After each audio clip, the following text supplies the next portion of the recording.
ప్రభువు పేరట మీ అందరికీ శుభాభివందనములు. ఈరోజు మన అనుదిన వాక్య ధ్యానమైన ఎడారిలో సెలయేళ్లలోని వాక్యము. అడవి పువ్వులు ఏలాగు నెతుకుచున్నవో ఆలోచించుడి.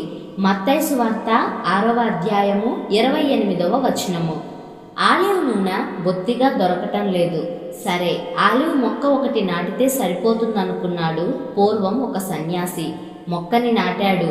దేవా, దీనికి వర్షం కావాలి, దీని వేళ్ళు చాలా సున్నితమైనవి, కాబట్టి మెల్లని తొలకరి జల్లును కురిపించు అంటూ ప్రార్థించాడు.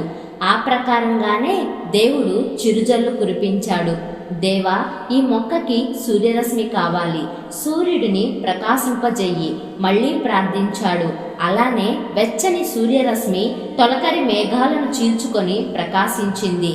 తేమ కావాలి దేవా, ఈ మొక్క కణజాలాలకు పుష్టి కలిగేందుకు గాను తేమని పంపించు. మళ్ళీ ప్రార్థన. చల్లని మంచు, తేమ ఆ మొక్కని ఆవరించింది. సన్యాసి సంతోషించాడు.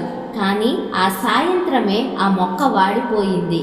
సన్యాసి విచారంగా మరో సన్యాసి ఆశ్రమానికి వెళ్ళి ఇదంతా ఆయనకి వివరించాడు. ఆయన అన్నాడు, నేను కూడా ఓ మొక్క నాటాను. చూడు, అది ఎంత పచ్చగా కళకళలాడుతుందో. దాన్ని సృష్టించింది దేవుడు కాబట్టి నాకంటే దాని బాగోగులు ఆయనకే బాగా తెలుసు. దేవుడితో నేనేమీ బేరం ఆడలేదు. ఇలా చెయ్యి అంటూ ఆయనకి నేనేమీ సలహాలనివ్వలేదు.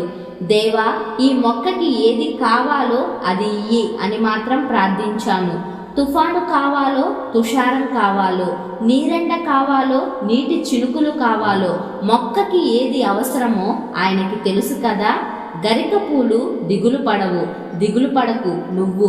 వాన చినుకులో గడ్డి పరకలు, పొగమంచులో పున్నాక పూలు, చీకటి ముసుగున సిరిమల్లెలు, ఉదయపు కాంతిలో ప్రకృతి అంతా పెరుగుతుంది, కుసుమిస్తుంది.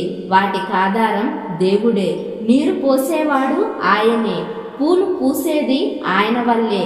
జాజి కంటే, సంపెంగ కంటే, మంచు కడిగిన మల్లె కంటే ఆయనకి నువ్వే ఇష్టం తెలుసుకుంటే.